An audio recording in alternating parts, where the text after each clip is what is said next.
Servus Männer, it's Red Pill Germany again. Federalism, the way that Germans normally live, our tribal nature, is under attack at the moment more than ever before.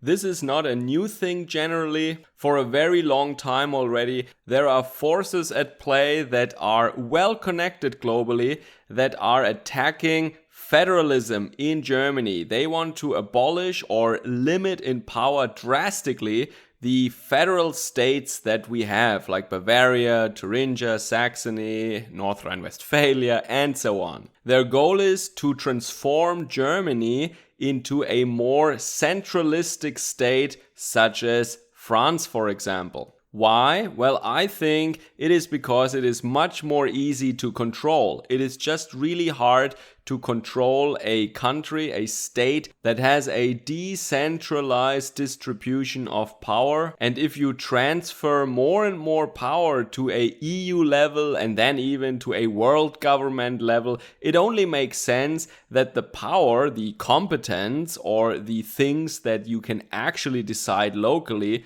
must just vanish. The power, the force, the capability to decide something goes from the local level to the national and then to the supranational and then to the global level. So this is very logical. It shouldn't surprise anybody, but it becomes blatantly clear now. In today's video, I want to explain to you what was happening all the time in Germany, these constant attacks on our natural state of being, the tribal federalistic nature, and then how it really escalated in 2020. And when you look at the people who all of a sudden turned and went from proud governors of their states to proponents of a centralistic system for Germany, it shows us all clearly one more time that we're living in a democracy simulation, that all politicians are basically actors that play only a role that has been decided for them a long time ago. But before we get into the details, I want to thank all my supporters and my subscribers. If you like these presentations, like, share, and subscribe. Pass them on to friends and family if you think they are interested in that. And you can support my work directly via PayPal or support me via Patreon or Subscribestar. Alright, so I mentioned that a lot in my videos, I think, but I want to do it one more time, and that is, of course, that Germans are not a homogeneous people, a homogeneous group. We are a very diverse group. There are many dialects and many different cultures. We are also genetically, biologically distinct from each other. You would have to go back in our history for quite a long time to find common ancestors between different members of two different tribes. And that is why in the Holy Roman Empire already we were not a centralized state. We had a relatively weak central, that was the Kaiser or emperor, and we had strong local feudal lords, and also certain bishops were actually very influential. Power was always decentralized or spread out over many different local centers. That is natural for us Germans. And there was a word for that, a word that casts a rather negative light on this configuration, and that is the word Flickenteppich, that means patchwork rag. And this word is normally used to describe the state of the Holy Roman Empire in the 17th or 18th century, and this is when France was a threat among others, but France was one of the main threats and adversaries of Germany, of the Holy Roman Empire, and they could dominate us or get their way over the Rhine, for example, by playing out one fiefdom or one local power against the other. Germany was not united, and this state of disarray and of division between German tribes or domains, that is called Flickenteppich. And it really looks like that when you look on the map and you color all these different powers with different colors. It looks like a patchwork rag. So bear in mind, Flickenteppich is a word that is used in a derogatory or at least in a negative way. It is not neutral, it is clearly a negative description of the state of affairs of this division in the German-speaking domain back then. So as I said in the introduction, I have been noticing over the years many attempts to badmouth and to discredit our federal system here. Bear in mind that the federal states are mainly competing or differing from each other in terms of their education system, their police force, and also in terms of culture. And when people want to change something, we know that in 2020, right? Then they need a crisis, or at least a perceived crisis, in order to intimidate and scare the people or create the notion that something needs to change now. And of course, what they wanted to do for a long time already, that is sold to the people then as the cure.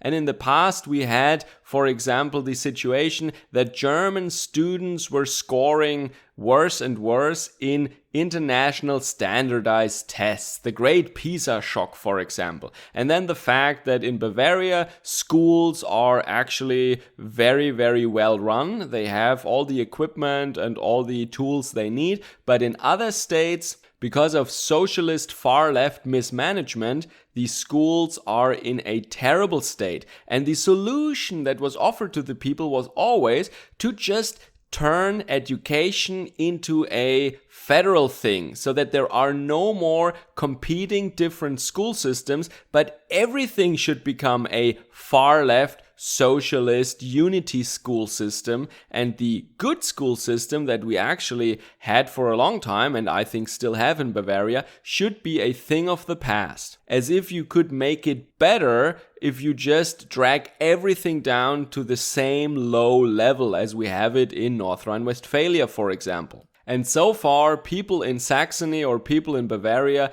they always thwarted these attempts at attacking our culture and our way of life in these states that we have here. In the beginning of the year, I have already started to notice an increase of these attacks in the media also, and these tendencies to cast a very negative light on federalism. But I haven't made a video yet about it, and now 1 week ago, Mr. Söder, the governor of Bavaria, finally came out and said that with this health crisis we have now, with this virus, federalism actually increasingly reaches the limits of its capability. And that comes from a guy who was always advertising his work in his state of Bavaria as the best ever, and Bavaria is the best state and all the other states suck.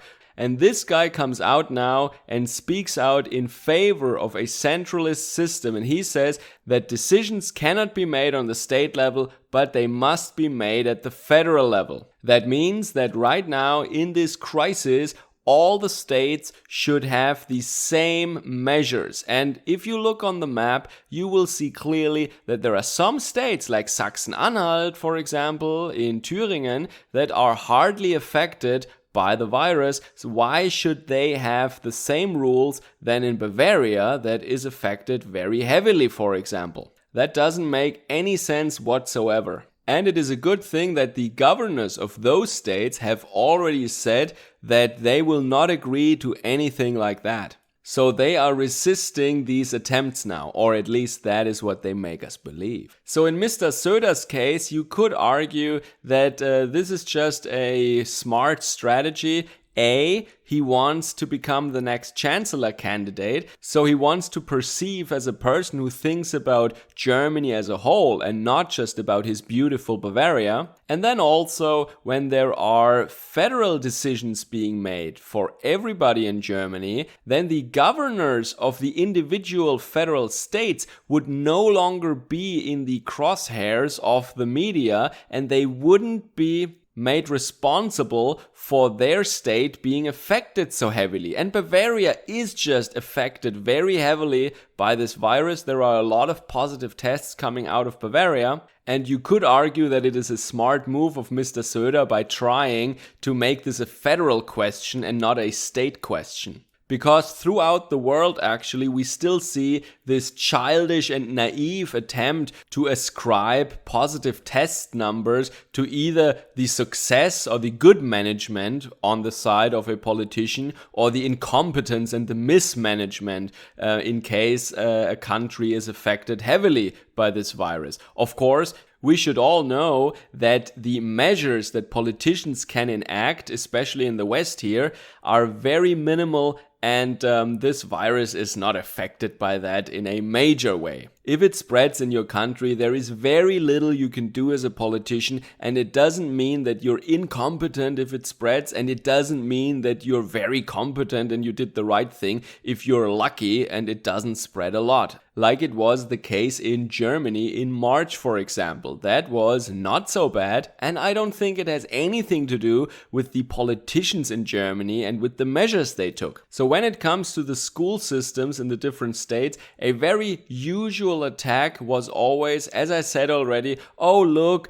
the poor students in North Rhine-Westphalia, they don't get the same chances, they don't have laptops, they don't get enough hours, and the other states should really help and support them more so that they can afford the same equipment for their schools. This, of course, targets people who are of a more socialist nature, who think that everything should be made equal, that there shouldn't be any competition, and that we should just make sure that everybody has the same chances or the same outcomes, actually. But you see, this anti-federalism campaign, this move towards centralization for Germany, is not just a socialist thing, it's a globalist thing. So this is just how they target the left-wing people in Germany, but they also target the more liberal or free market-oriented people. And then you can read articles like this, for example, where they say that a centralized school system would be much cheaper, it would be more efficient. It is how a well-run business would be organized. So here they target the feeble minds of liberal business majors who think in quarterly numbers and who think that rationalization should be the goal. Yeah, we should run our education system like Coca-Cola, Apple, or Walmart is being run. And these brainwashing propaganda pieces always offer the same solution to a perceived problem, and that is less federalism, less power for the states, more centralization. All the decisions should be made at the federal level by Angela Merkel for all Germans. And we cannot allow any differences in our states. And now in 2020 especially, the word Flickenteppich comes out again, and every good German who was paying attention in their history lessons, they instinctively in a nanosecond they understand, oh, Flickenteppich is something bad that makes us weak, we should avoid that, we should unite. And then they present these studies or these surveys that should show that the German people are really unsatisfied with this chaos in Germany right now. Chaos, remember? That's another thing that Germans really don't like. They always want unity and everything has to be uniform. And that means if at the moment there are different rules in different states because they are affected differently, or just because their governors or their Parliament decides differently, no, that can't be, we cannot accept that, everything must be the same. That would be confusing to the German people. The simpletons on the street, they just can't understand that. The plebs don't understand it. They are frustrated with the complexity of the situation. We should just end federalism. It is too frustrating and too complex for people to understand. This is the way our newspapers are writing about this at the moment, and I can only imagine how they phrased those questions when they wanted to have these outcomes. Or maybe they faked the whole thing, I don't know. All I know is that generally Germans want to live this way. Generally, Germans want to have local power. They want to elect local politicians that actually can decide things on the local level, on the state level, for example. And not all Germans want to live by the same rules wherever they are. And always remember, this is not just a constitution question. I couldn't care less about the fact that federalism is actually a principle that is written down in our constitution. It goes much deeper, it goes much further back. As I said, we are biologically distinct tribes. You can look at it this way: the people 10 kilometers away from me are my brothers and sisters, and the people 200 kilometers away from me, they are my cousins. And this is the way it is in Germany. We are a tribal society. This is part of our identity. It is our history. It is our ancestry. And I don't think this should be changed because of some perceived or manufactured crisis.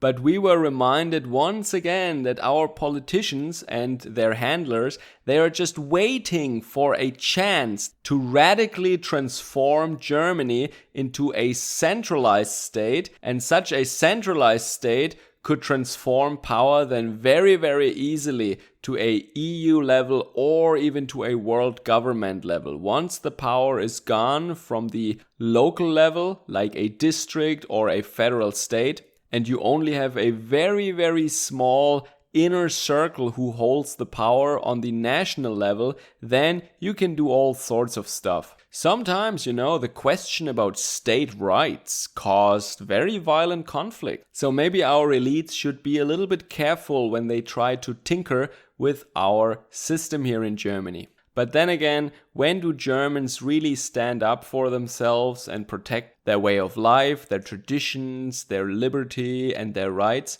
Almost never, right? Almost never. Okay, so you can see that while federalism has been under attack for a long time already in the Federal Republic of Germany, I think it is very clear that in 2020, the frequency and the intensity of these charges have been increasing steadily, and it culminated in Mr. Markus Söder, I think, coming out and saying that federalism reached the limits of its capabilities, as if there are more options that you get when you have a centralized state, as if there are some magic tricks you can pull out of a hat if only the federal states don't have any power anymore. And that comes from a governor of Bavaria. Absolutely ridiculous. What an actor. Let me know in the comments down below what you think about that or how it is in your country. I mean, everybody knows that the United States of America, hello, United States,